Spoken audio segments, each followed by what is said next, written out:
95, sa hindi pa po nakakarinig na aking patotoo. Buhay ko noon magulo. Ako'y nasa kadiliman po, mga minamahal. Bakit po, mga minamahal, na sinatawag na sa kadiliman sapagkat ako'y lugmok sa karamdaman at pagbibisyo po, mga minamahal. At hindi lamang po yan, mga minamahal, ako rin po ay nagtutulak na sa buong mariwana sa dakong lugar po ng aking kinagisnan na lugar sa dakong Cebu po, mga minamahal. At hindi lamang po yan, mga minamahal. Sa katagalan ko po sa pagbibisyo po, mga minamahal, ako'y natutong mag-snatch, ma-hold up po, mga minamahal. Subalit, kapag ikay pinili at hinirang ng ating mabait na Diyos, talagang kapuri-puri ang mabait na Diyos. Sapagkat may tinilaga ang ating mahal na Panginoon na huling propeta sa ating bansang ito at may gawain na totoo at kumikilos ang banal at kapangyarihan ng ating mabait na Diyos sa gawain ito, mga minamahal. Nung nakilala ko po ang ating mahal na Panginoon, doon po sa ating gawain po sa Tabunog Outreach po Cebu po, mga minamahal. Talagang ako, mga minamahal, talagang ako'y natatawa, mga minamahal. Bakit po, mga minamahal? Sapagkat ako, mga minamahal, noong time na yon, talagang inuusik ko ang ating banal na gawain ito. Sapagkat na dyan, minsan may umiiyak, kaya nasasabi ko, mga minamahal, na parang wala na po sa sarili ang ating mga kapatiran. Doon po, mga minamahal. Subalit, mga minamahal, nung tanggap ko ang ating mabait na Diyos, at lubusan akong binago at pinagaling ng ating mahal na Panginoon. Hindi ko po pala alam po, mga ako rin po pala iidak, sasayaw at iiyak sa kabutihan ng ating mabait na Diyos. Hallelujah. At pinapasalamatan ko ng ating mabait na Diyos sa kagalingan po ng aking beloved mama.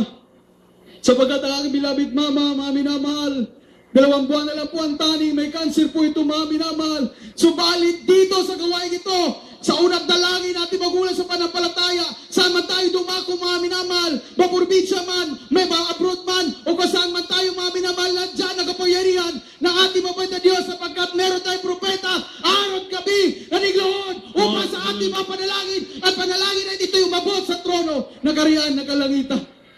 Talagang napakabuti na ating mabait na Diyos.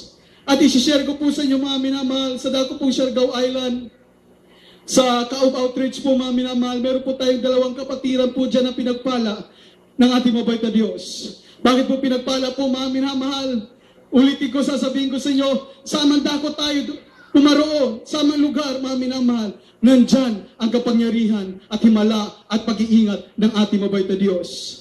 Mga minamahal, itong ating kapatid po, mga minamahal, sa kanyang pangingisda po, mga minamahal, hindi niya po namalayan po, mga minamahal, meron po palang nagdidinamita po sa kabila po, mga minamahal.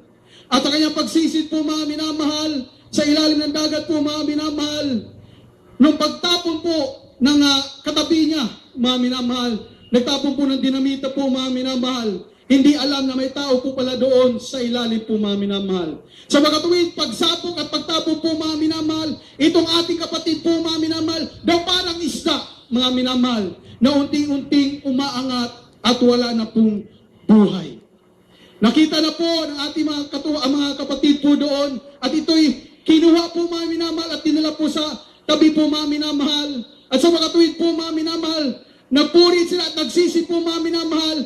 Maya-maya po, mga minamahal, kinasaw po nila ang demonyong kamatayan po, mga minamahal. Maya-maya, gumalaw ang kanyang kamay, mga minamahal.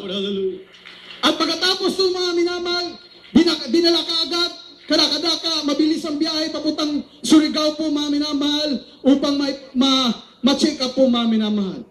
Ang sabi po ng mga doktor po doon, anong pangyayari? At ang sabi po ng ating kapwa-kapatid po, mga minamahal, ay natapunan o naputukan ng dinamita. At ang sabi po ng doktor, mga ilang oras, o maswertihan man, araw, patayan. Sabi namin, bakit? Dahil ang puso po daw, mga minamahal, kapag naputukan po daw ng dinamita po, mga minamahal, ay yung tibok ng puso po daw, mga minamahal, ay mawawala. Subalit, ang sabi nga niya, swerte siya dahil umabot pa sa ospital. Subalit, ang sabi ng aming kapatid sa pananampalataya, ang Diyos namin na pinaglilingkuran, totoo at buhay. Yes, hallelujah. At ang sabi po ng doktor, oras o araw na lang mamamatayan. Subalit, nanampalataya ang ating kapatid, umabot ang buwan. Umabot ang 3 buwan, bumalik siya sa ospital. Mismo ang mga doktor ay namangha.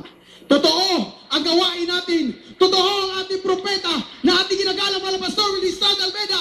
Siya ang huling propeta ni talaga ng ating mabait na Diyos.